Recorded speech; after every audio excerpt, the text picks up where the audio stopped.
Okay, we are on page 33, reference number 57.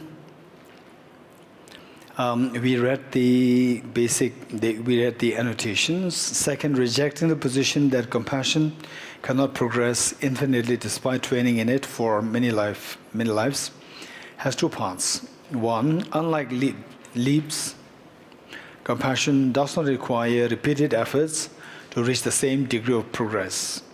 Number two, unlike water heating, compassion has mind as a very stable base for progress. Stanza 121 through to 124. If you say, although progress will be existent through familiarization of the mental qualities, such as compassion, like the act of leaping and the water heat, they will never transcend the bounds of limit. I say initially you will progress a little bit,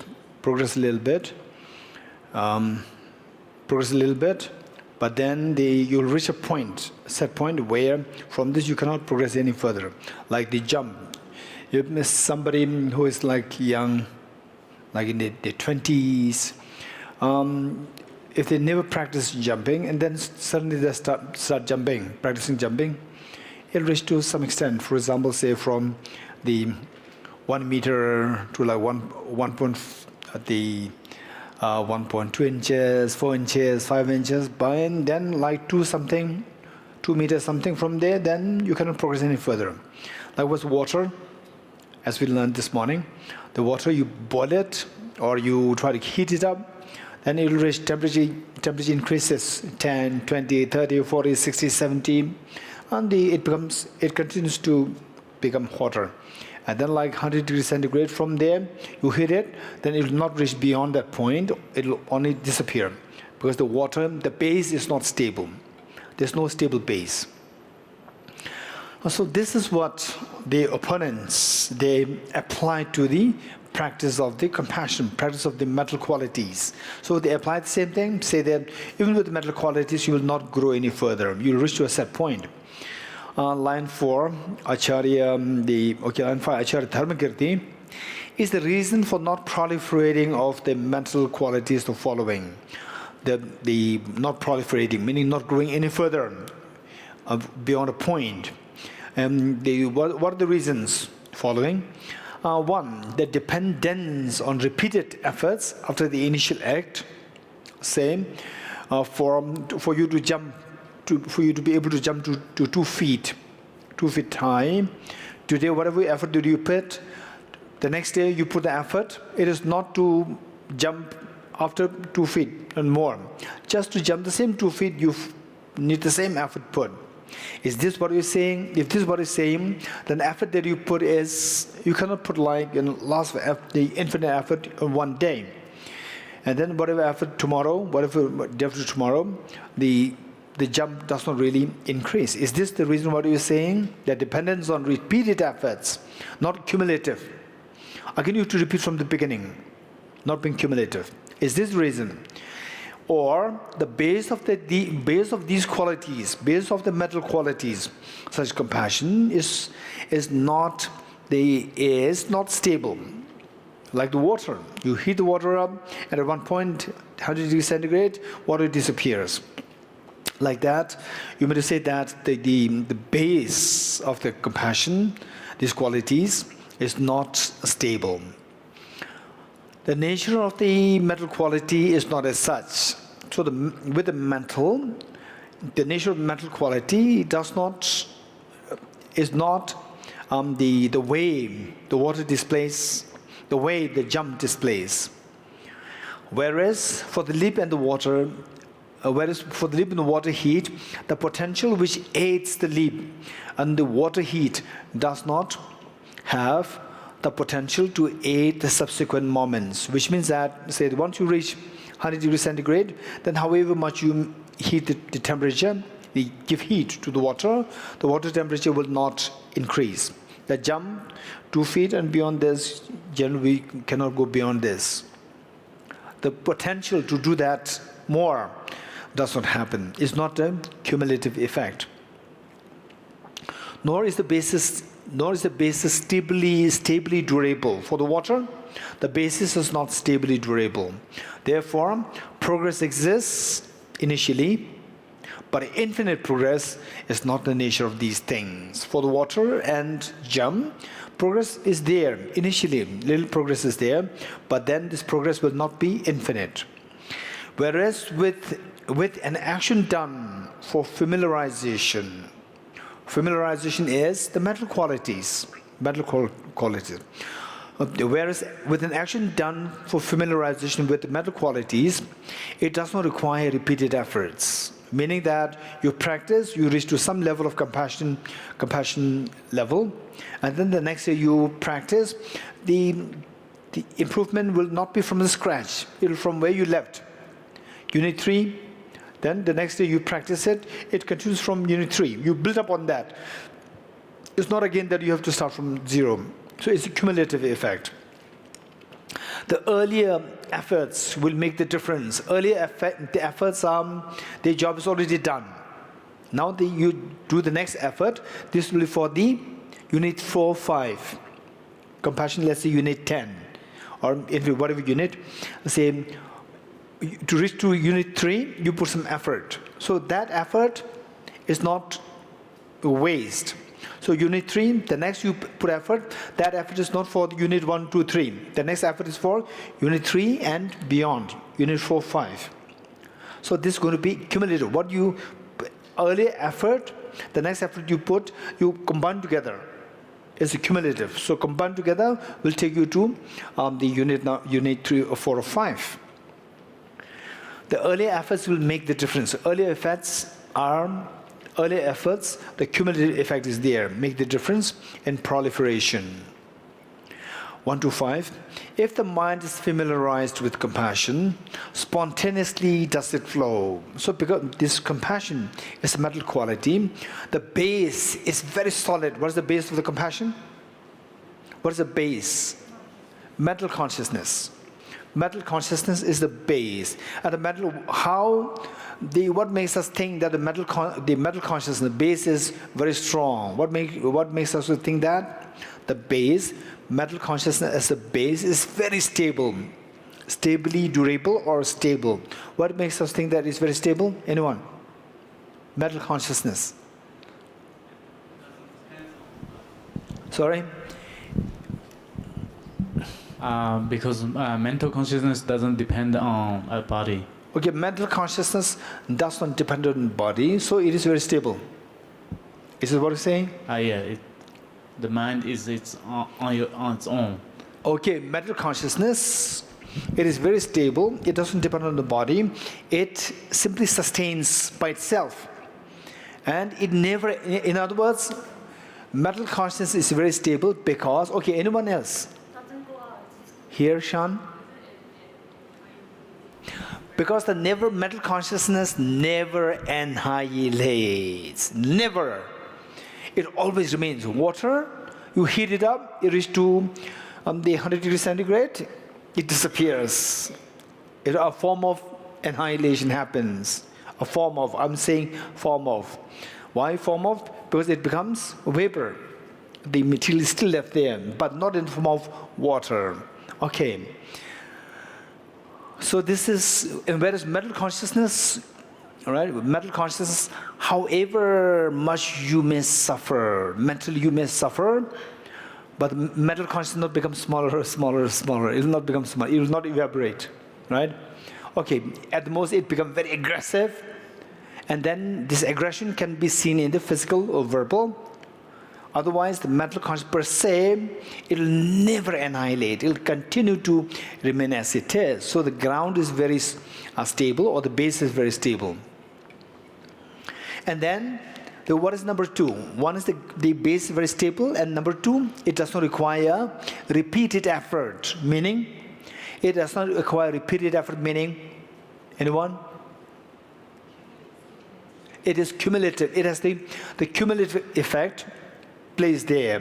Cumulative effect is there, where the effort that you put, earlier effort that you put to reach to whatever degree of, say, compassion, say Unit 3, then next you put the effort that is not for the Next effort is not for the first 3 units.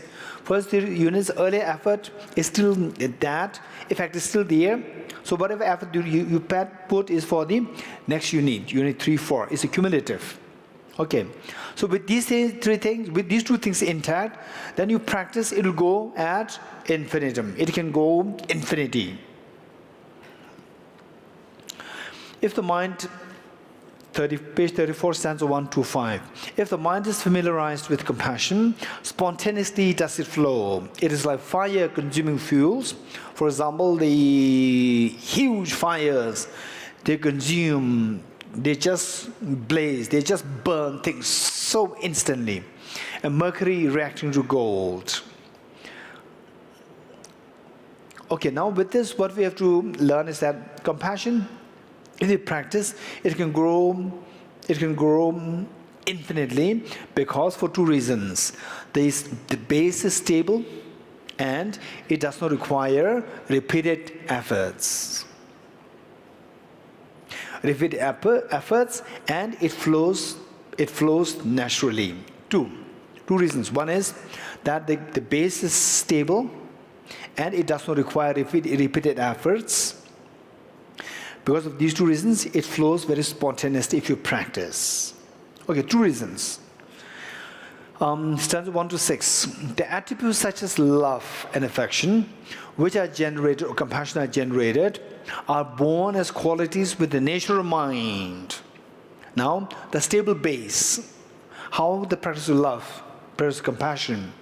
In what way it fulfills the first criteria? It has a stable base, is that these qualities are the nature of the mind. Nature of the mind. Same, when compassion comes out, compassion is not associated with the sensory consciousness. It's mental consciousness. It's a mental quality. So, and this mental quality, as Shan said, it is very stable. It's very stable. It will never annihilate, no matter what you do. No matter what you do, say virtuous, non-virtuous, or neutral, passive, whatever, mental consciousness will never annihilate. Therefore, the subsequent efforts to make a difference in proliferating the mental qualities. Therefore, the subsequent efforts do make a difference. Therefore, subsequent efforts, meaning first effort helps you to take the compassion to degree, say 3 or degree 4. Then subsequent efforts will take the compassion from degree 4 to 5 or 6. And still next will take from 6 to 7, 8. If you keep going like this, then at one point it becomes, it reaches level of infinity. Yes, Brother Peck? Or the mic?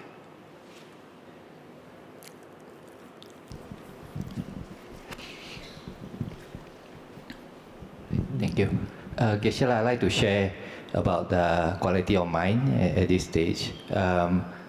Is it something like shamatha meditation?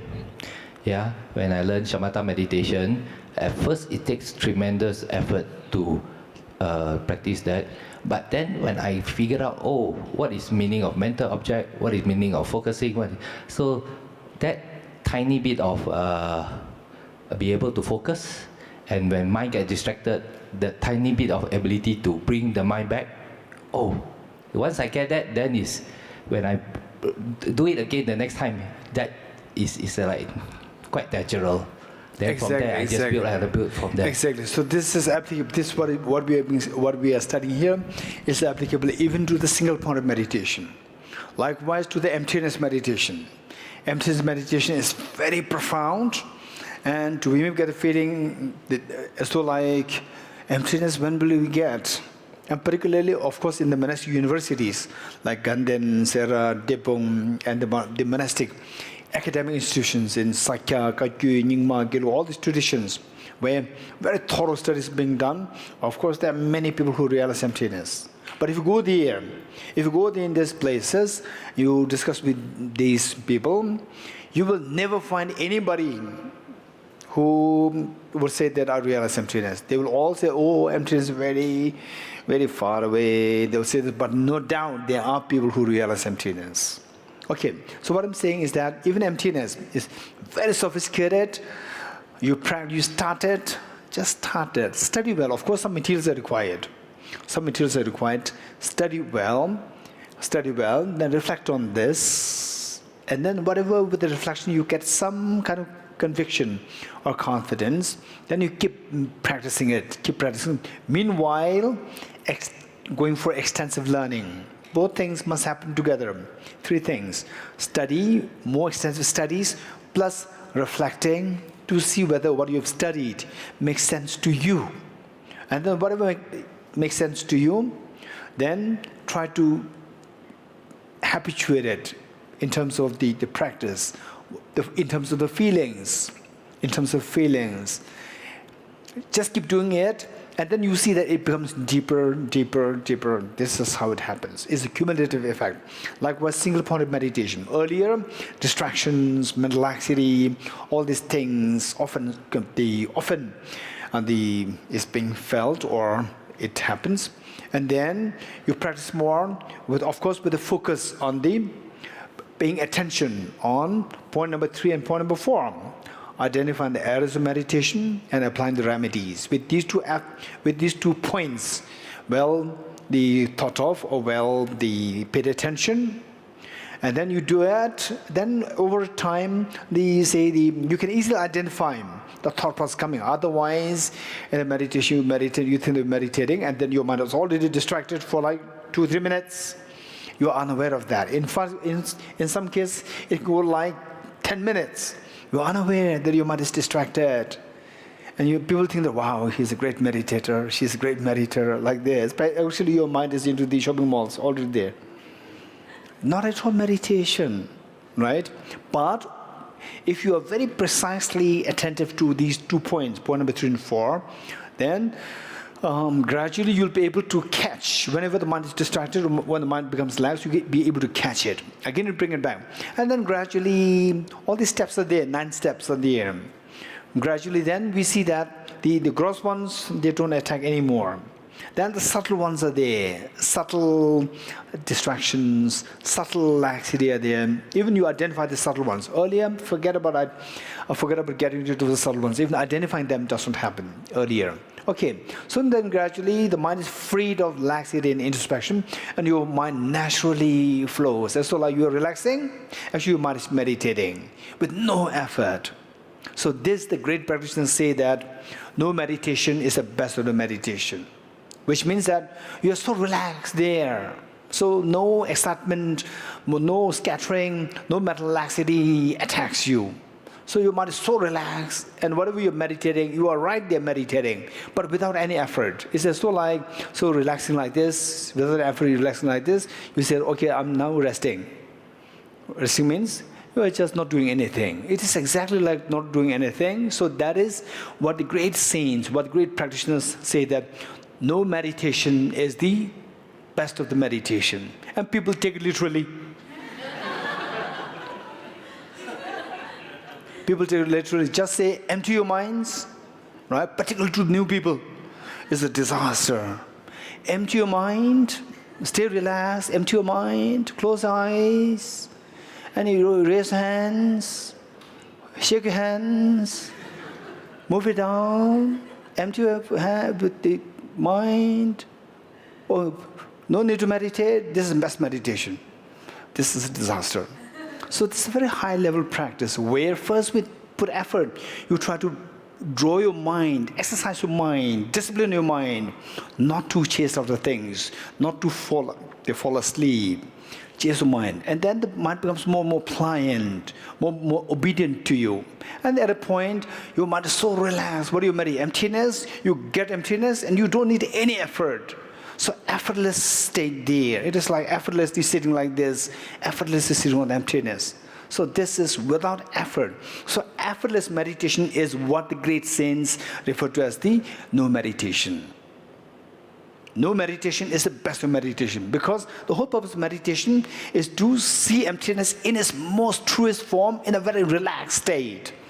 So that is what is happening. So earlier, meditation means you have to sit like this, you have to focus, don't go after all these things have no relevance to you now. Your mind is so disciplined. It becomes like for somebody who does not know how to meditate, they see relax, the mind empty. This is considered what they as the relaxation.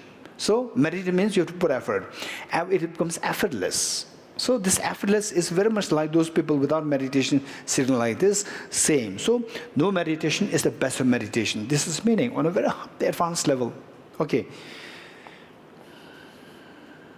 And in some cases, these are the warnings that I'm giving you. We're all very fortunate. These are warnings that I'm giving you. We engage in practice of making prostrations, making offerings, reciting, chanting, and then studying, reflecting. I should practice in virtues. I should refrain from 10 non-virtuous actions. I should practice compassion. All these are so precious, so precious. And then suddenly somebody comes and says that, what is this? So transcend all what you're doing. Transcend virtues. Transcend, but prostrations. You reach to all this is just superficial. Transcend. It is your mind should transcend all these things. That is the best of the practice. This is the highest practice. Transcend everything. Transcend likes, dislikes. Wow, it's amazing. Transcend likes, dislikes. Transcend happiness, miseries. Transcend happiness. Transcend miseries. Transcend happiness. This is the best of meditation. Wow, it's amazing. Which means I don't have to do anything. Then what the little virtue that you're doing, even that you finish. Then what happens? Then without the virtue, your mind is so addicted to chronic into non-virtues. It will easily slip into non-virtues. Then the result is disaster. So therefore, these practices are for very advanced practice, which means that just as when we do this practice, morning practice of the emptiness, the self, you see the self. If you stay there, self operates. On that level, the self operates. Happiness, suffering, all these things are there. And then you see other people there. Okay, we should be harmonious. Oh, if you find there's a problem, we accumulate negative karma. All these things operate there. The moment you go inside, then you realize that what I earlier saw was actually coming from a mind, not from the object. From the object, it is empty. From the object, happiness, misery is everything empty. From the object, with respect to this perception, with respect to this analysis, everything is empty. Everything is empty. So with respect to this perspective, with respect to this, the platform of the objectivity, good, bad, everything is transcended. It is not otherwise. So this is what I call as the microanalysis. And whereas we don't live in the microanalysis, we live in the macroanalysis. And then we are mixing the macroanalysis and the microanalysis. We live. So we are happy, unhappy, sad, cold, all these things are happening on the macroanalysis level, macro level. So macro level is where everything is functioning, samsara, nirvana, everything is operating on this. Even nirvana has to be transcended. This is on the macro level. So we're mixing the two things. Some teachers, they mix up the two things, and I don't know to what level they have realized themselves. I'm not too sure. And instead, very little virtue the people have, even that is destroyed. And some people, okay, they come to, say, TPC study, they go to APC study, okay, pot is impermanent because they're studying this. And suddenly somebody comes, what is this? Transcend everything. Transcend everything. What's all these studies? Go direct into practice, transcend everything. And people don't know how to ask the question, how can I transcend everything? You do not ask this question. This question must be asked. How can I transcend? This should be asked. Only then, if the answer comes or not, you have to check it. Otherwise, these words are so grandiose. But how much the person who is saying this really feels that? This is very dangerous. So the real mark of these teachings, how much it is reflected there, is because of these, if the person who are listening to you, if this person, the respect for the law of karma, respect for compassion, and respect for the harmony, these things are growing, which means this teaching is very good. Whereas these things are disrupted means the teaching is a disaster. Something is wrong with this teaching. Something's wrong with this. The person who talks about this. It's very important to keep this in mind. We should be daring to ask how to transcend. Nowadays, this teaching becomes like a fashion. Everywhere, it becomes a fashion. Because it takes your responsibility. Otherwise, I have so much responsibility that is taken away. I have to study. No, don't worry. You have to study, transcend study. Right? Or I have to practice compassion. No, transcend compassion. Or I have to look for Nirvana Buddhahood. Transcend Nirvana Buddhahood. This is best of the thing. Oh, wow, it's so amazing, it's so good. Right? What is all these studies? APC, TPC, what is all these studies? Modules. What is all these modules? We have to transcend all these. This is a problem. So that many people, they are simply being mesmerized by this, and in the end of the day, they are still hungry. In the end of the day, their anger is still there, the agitation is there, all the bad habits are there. No bad habits are transcended in reality. Whereas what can really transcend the bad habits is through going to TPC, study well with Gyendala. Go to APC, study well with your teacher there. And then whatever little prayer, Om Ye Dharma, say this. Say this. Do the best you can. Spend like 5 minutes a day, at least 5 minutes a day. Sit and practice on the stepwise meditation on bodhicitta, stepwise meditation on Vishma emptiness, the way you do this morning. Do this. This will give you concrete result, no doubt. Finally, what we want is, okay, I want happiness. I'm so unhappy. There's a problem there. So where can I go? Where can I go? Manla, where can I go? Right? Manla says, hey, come to ABC. Come to TBC. Right? Then you go there, ABC, TBC. Right? And then you start learning something. Oh, wow, this is very good. Okay, Om Ye Dharma. Start it. And then when you get you understand something, you get a little shape. Then, there's one teacher there coming, that teacher there coming. Okay, what is that like? You go there. And then say, transcend everything. Wow, that's amazing. I never heard it before. This is never what I learned from TPC or ABC. Wow, this is amazing, right? Then you transcend your studies, you transcend your Dharma, and then you have nothing to do now, right? Morning, get up, then you become like a dog. The dog gets up, go to look for food, come back, sleep. For you have every extra thing to do. Watch television very briefly, right? And what are you doing? Say, after listening to this talk, what are you doing? You have already transcended your prayers. You have already transcended little practice that you're doing. What extra thing that are you doing to actually transcend? Transcend here is to quit your prayers. But what your emotions, are they transcended? Your anger, is that transcended? Your agitation, is that transcended? If this is not being transcended, something is wrong. So therefore, be very careful. If you really want to, mesmerize with such teachings, be able to ask this question, how to transcend? I still have the problem. How to transcend that?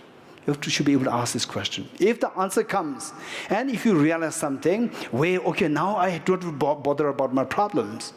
Okay, earlier I used to have a little bit of agitation. I become short-tempered. Now my short-temperedness disappeared. Earlier, when encountered with the loss of near and dear ones, I used to become so panicky and traumatized. Now all this trauma dissolves. If that happens, this is a real teaching. But if this doesn't happen, in the end of the day, still you are the same person with anger, agitation, desire, and the sadness, and so on, then it has no effect. Better go the safe way. Right? Then only when you really, these teachings are actually when you reach the Gate Paragade level. When you reach the Paragade level, then these teachings are applicable. Let us not forget this. Right? We are not at the level of Paragade. We are not even yet to go to the Gate level. Right? So we have to know where we are and what that teaching is for. And the question is, this teacher, the person who is talking about this, and very recently I got a message. What's your message? Saying that, I'm following this guru, and this gurus, among the students, there are 3 or 4 who become enlightened. I said, wow, this is amazing. And then the next message comes saying that the guru is not teaching the highest yoga HYT.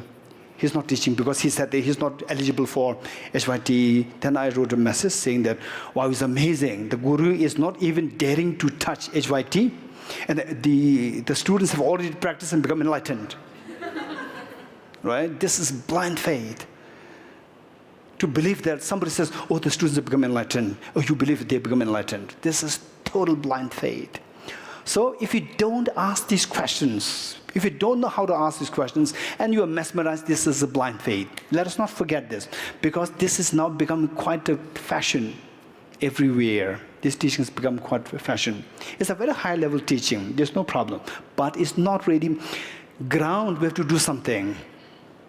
There are very good, delicious, nutritious food there, but the babies should not eat that. If the baby eat that, baby will be killed. Right? Only when you grow aged, when do you feed with the proper food? What age? What age the parents feed the child with the proper usual food? About 13 months is 1 year, a little over 1 year. Before that, don't feed with this nutritious food, right? It'll kill the baby. So we are not even a baby yet, because we are yet to into the gate. The gate is the baby. This is very important, very important. So therefore, look, so in this, the morning which we read, it says, to meet with such a genuine teaching is so rare. We read from the Bodhisattva Shantideva's text this morning, right? From the Guided Bodhisattva chapter 9. Okay.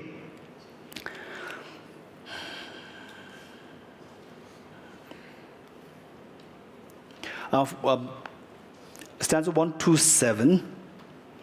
Since mind such as loving kindness, being of the nature to proliferate by virtue of the seeds of the previous type continuum.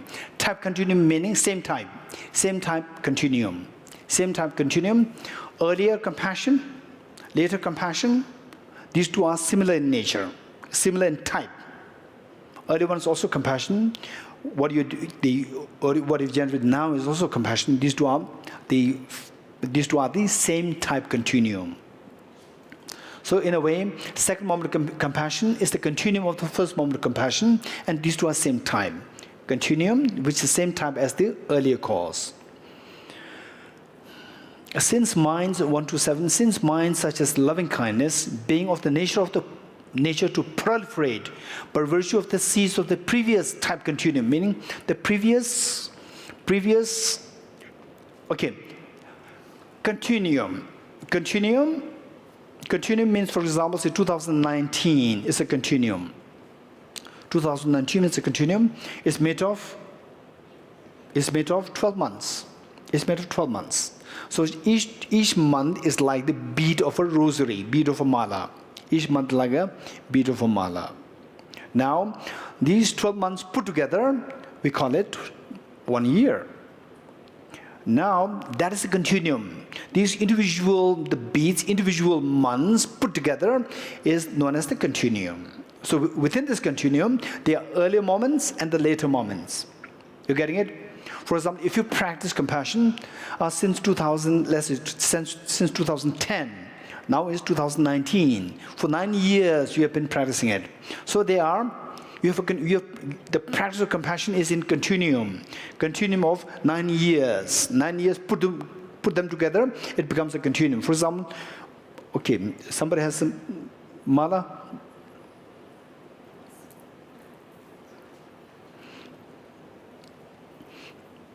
Okay, let's say this mala. So this mala is made of individual beads. But when you look at it, you don't see the individual beads. You see the continuum. You see the garland or the mala. So this garland mala is the continuum which is consisted of individual beads. Okay.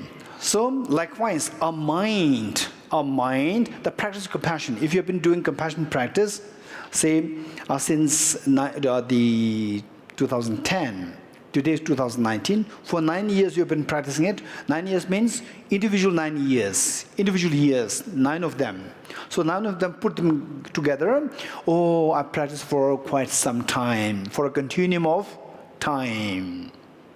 That continuum has earlier moments and the later moments. You getting it? So the compassion practice which you did earlier years, because of the seed of these activated, 1 to 7, by line 3, by virtue of the seeds of the previous type continuum. All these 9 moments are of the same type. And it's a continuum composed of these similar type components. So within this, we see there are earlier moments and the later moments. So the later moments, they are the result of these seeds of the earlier moments. Seeds of the earlier moments, they grow, and the later moments come into being. Okay. By virtue of the seeds of the previous type continuum, how will it remain static? How will this mind of compassion, if you have three units, how will it remain static? Because the earlier seeds are there. Now you're putting additional effort, practicing it. It'll grow, keep growing. It'll never remain static. It'll keep growing. How will it remain static? If one familiarizes oneself with it. If one familiarizes, which means if you put effort. If you don't put effort, it can slowly degenerate.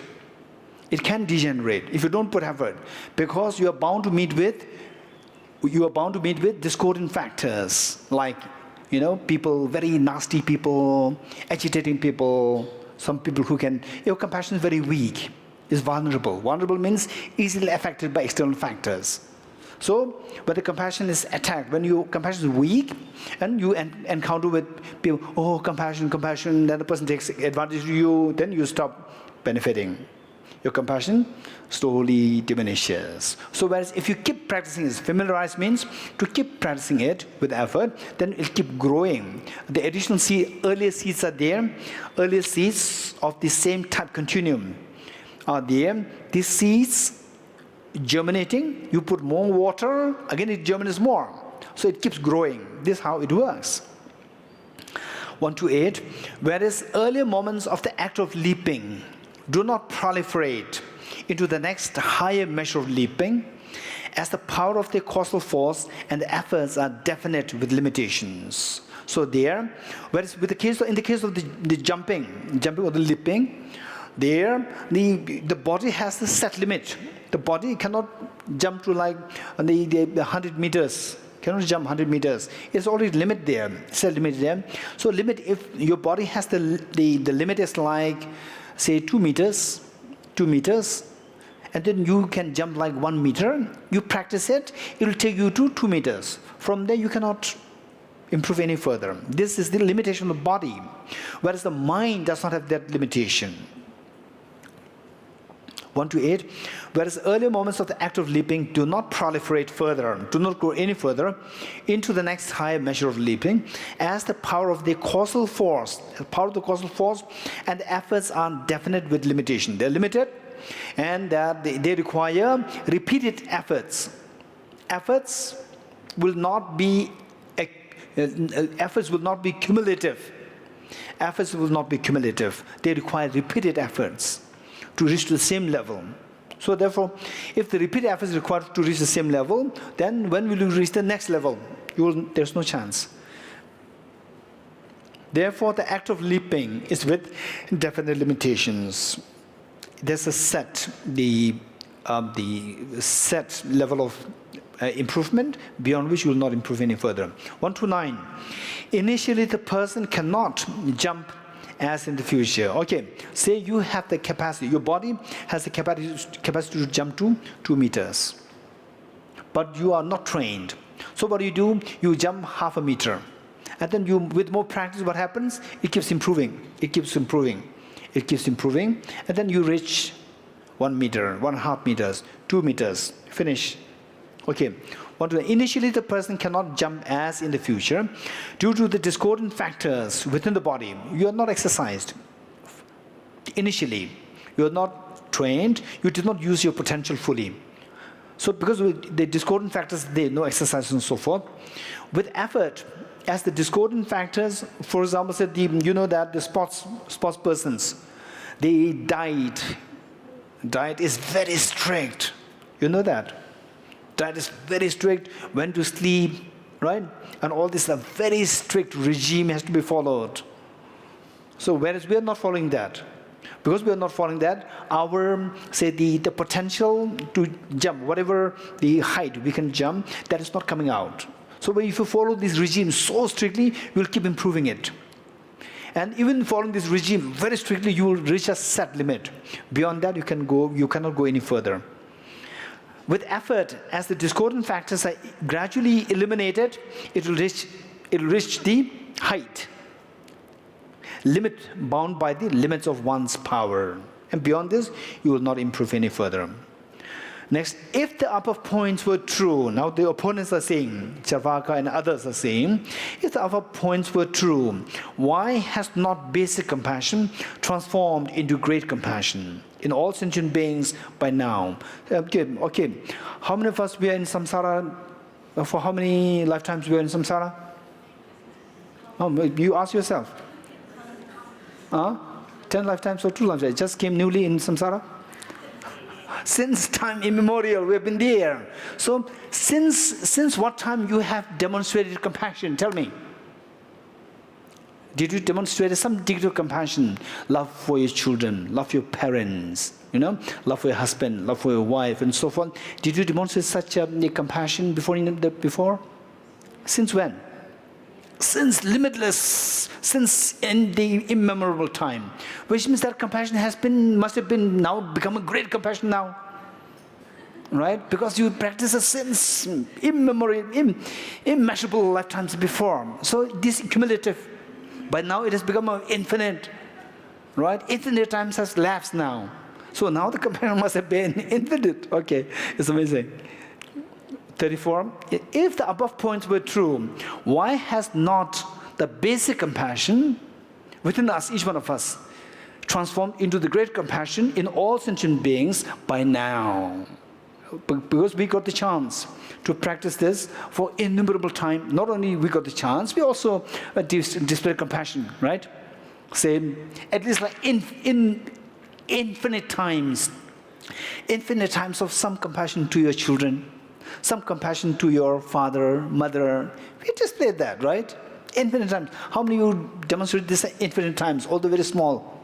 Infinite times. How many of you did that since time immemorial till now? All of us. So why not? It has now cumulative. It has become the infinite compassion now. This question. Okay. So Acharya Dharmakirti responded. So these are so beautiful.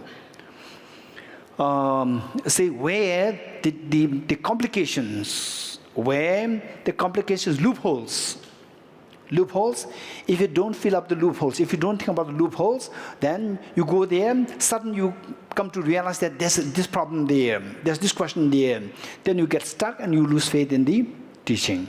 So whereas all these potential loopholes come in, you resolve them, your mind becomes very confident. Because besides these questions, no questions will come pertaining to practicing compassion infinitely. Right? These very complicated questions, right? These things, if you know how to respond, this is the unique style of Acharya Dharmakirti, bringing in the potential subtle loopholes. Potential loopholes, not loopholes, potential loopholes. Potential loopholes if we don't know how to respond to these questions.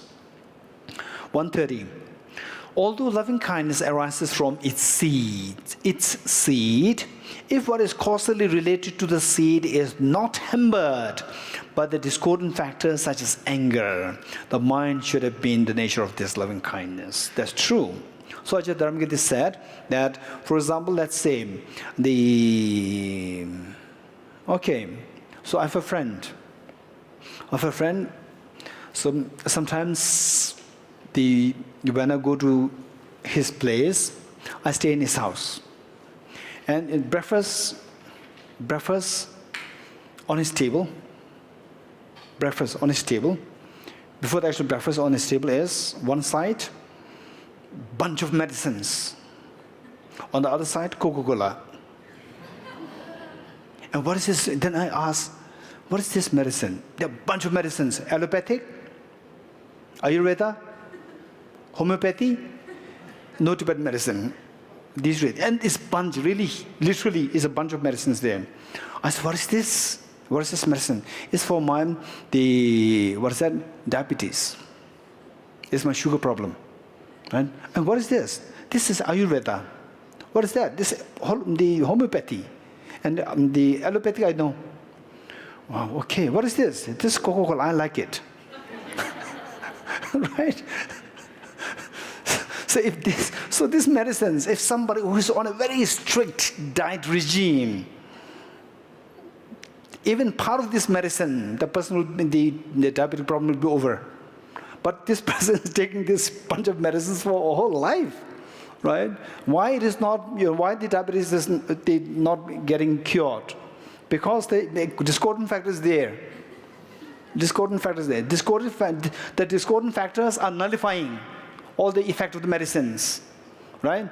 Compassion, what's the opposite of compassion? Discordant factor of compassion? Anger. And what is our anger like? What is the anger like? Anger. Intense or not intense? Anger only towards your enemy or towards everybody? Towards your mother, towards your children, towards yourself, towards everybody? Look, discordant factor is so encompassing. Not only towards your enemies, even towards your very near and dear one. Your mother, early morning you get up and you shout at your mother. Right? Mother says, my daughter, I shall give a cup of tea. What cup of tea? Don't you know that I'm busy? Right? This is the gratitude. My son, you'll have a cup of tea. What cup of tea? Right? Actually, you are already agitated because of some other reasons. And you are showing this anger towards your mother. Right? The mother is the one, the epitome of love and affection for you. If there is one teacher of compassion, is your mother, who really teach you the compassion experientially. You can feel that. And this mother, the person who is the epitome of the role model for your compassion practice, you show anger. If this is what you're doing, what can you expect of you not showing anger towards other beings, to everyone? So the anger is directed towards all beings. What is the intensity of anger? What's the intensity of anger? Very intense. And how effective, how spontaneous is anger? How spontaneous? Okay, he's saying something so nasty towards me. Right? As we came, should I become angry? Yes, of course. How can you bear somebody saying so nasty? Yes, I'll meditate anger. No, it does not require that. The moment somebody says, you're stupid, it's so fast. It's high quality. Anger is high quality. Then number two is the high quality meaning is intense. Number two is very spontaneous. Very spontaneous, very intense, and then very pervasive to all. What about compassion? To all? No, only very biased.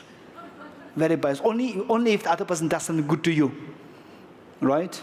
They're so biased. And compassion is so intense. No, it's so weak. And high quality? No quality there, right? Compassion, you show the compassion to other person, show little compassion towards giving some food, and that person snatch the food. How dare you like this? Anger, finish. Compassion, finish. Right? It's so weak. It disappears easily. This is compassion. And what's the counterforce?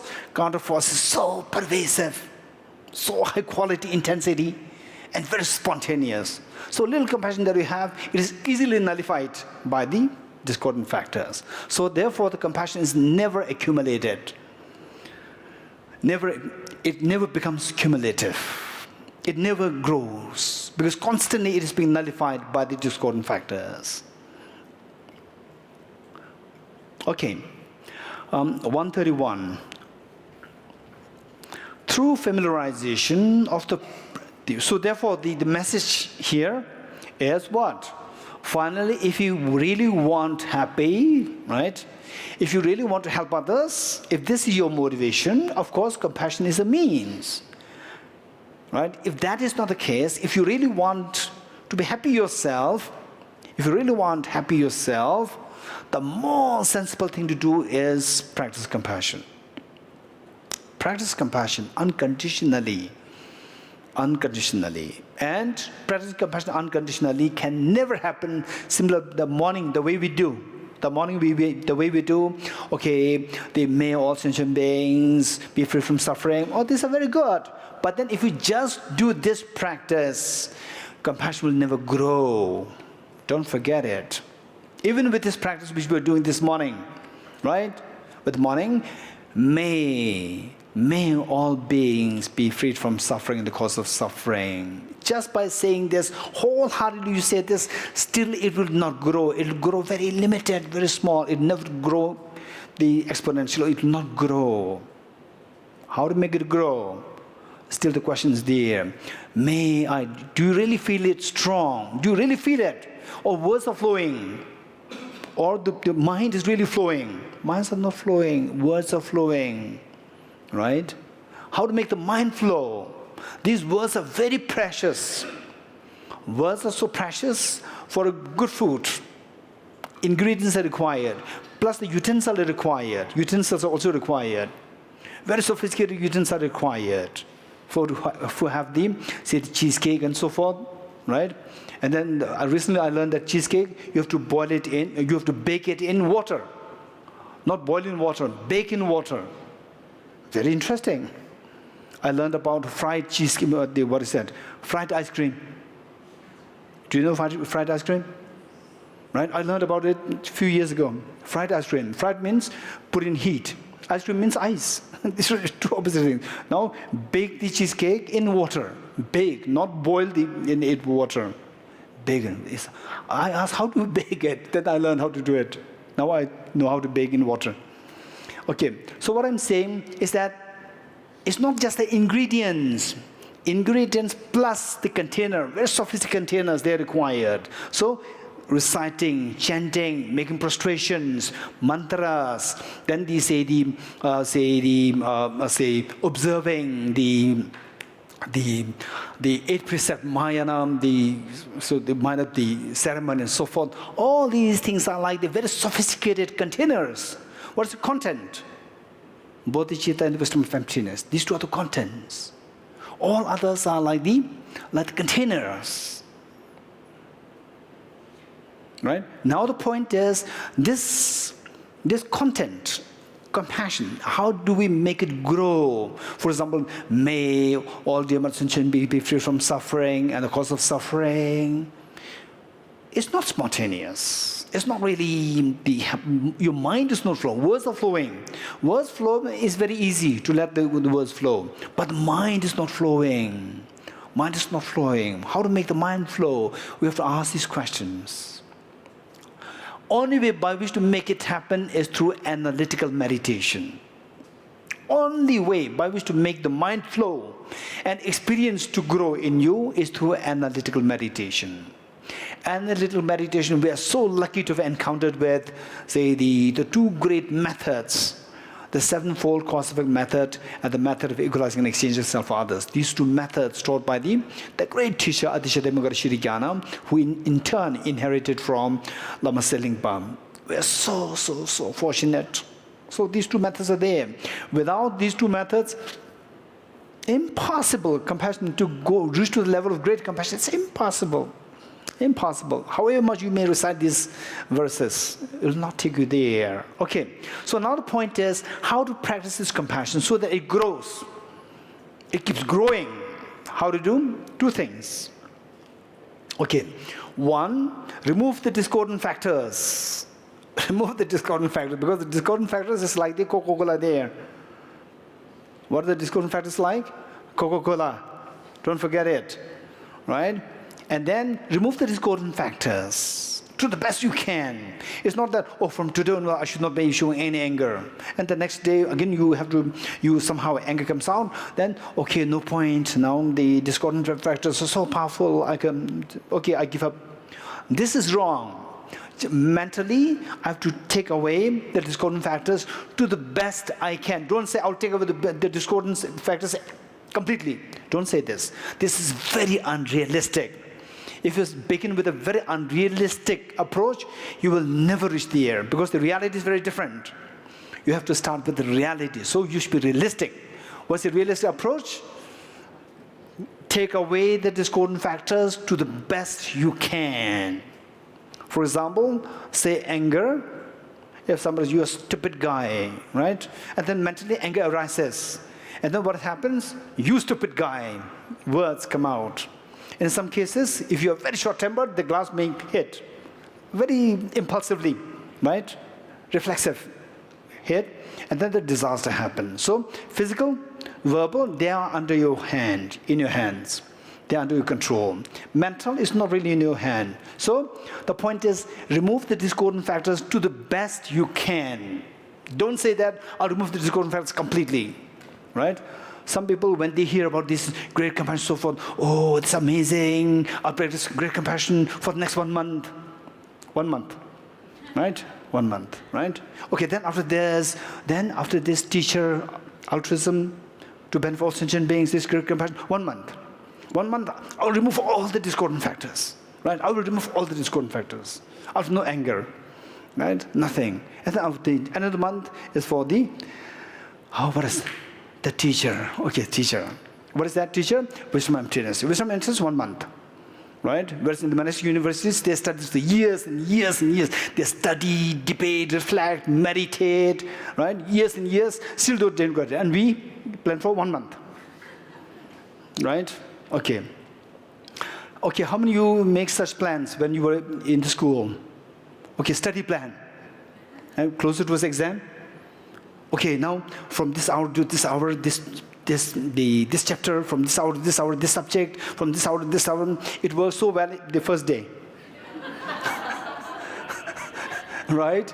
And the second day, okay, then third day it doesn't work at all. Okay, how many of you have the same experience? Raise hands. Okay, most of us. Which means that we were being very unrealistic. You're getting, we are being very unrealistic. So this is how, many people, when I see this, say that, okay, I'm going to get rid of all the discordant factors. No. Have you reached the Paragati level? Only if you reach Paragati level, you can say discordant factors, you've already controlled there. Till that level, no, we have no freedom. The best thing, to be realistic, is I will try my best to get rid of the discordant factors. To the best I can, I'll remove the discordant factors. This is what you have to do. And then what you can do, do it. If you neglect this, and this is wrong, right? First, charity begins at home. Be kind to your parents. This is the first thing that we have to do. We have to learn. The parents may not be as effective as you are. The parents may not look as nice as other people. The parents may not be as efficiently doing things as you want, right? And parents might have their own unique, the habits from childhood. So we have to understand. Don't think that this parent is like a 5-year-old child. You can shape it. You cannot shape it any further.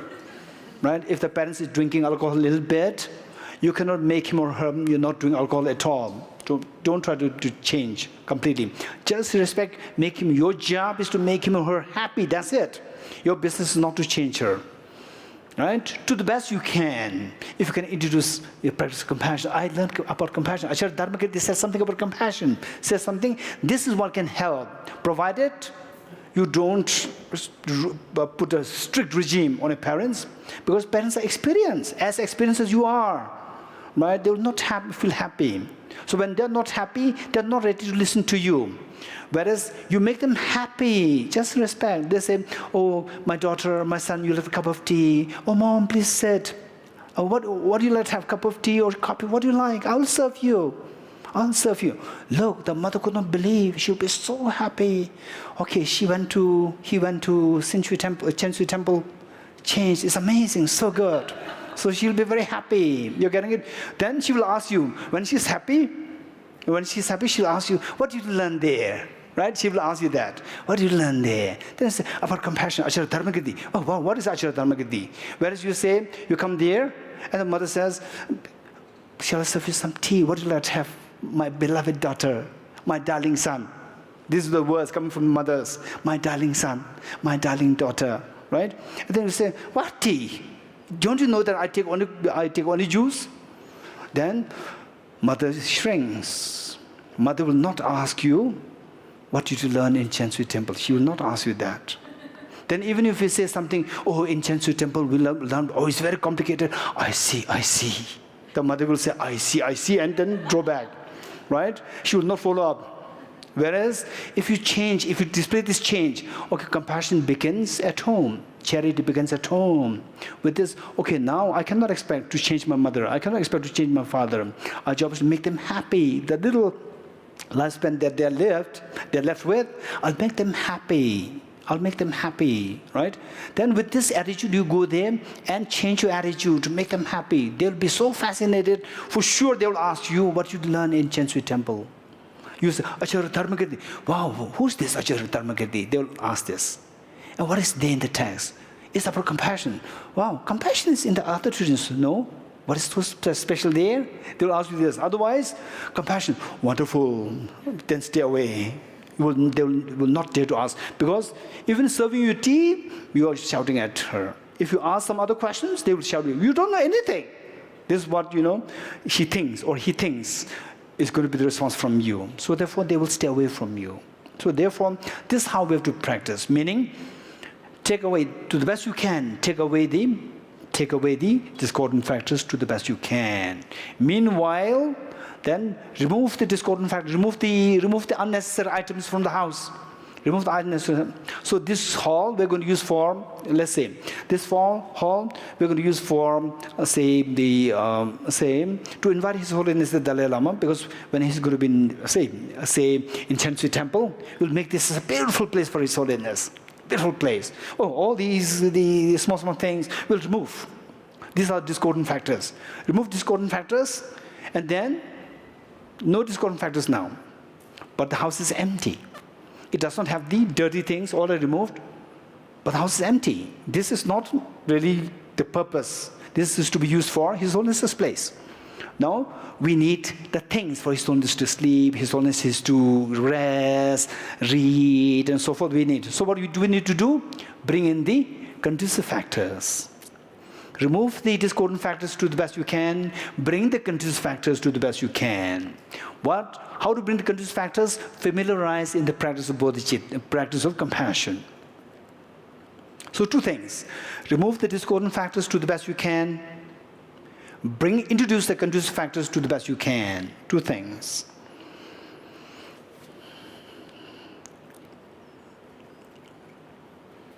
And how to introduce the conducive factors? Study, reflection, and meditation. Three things.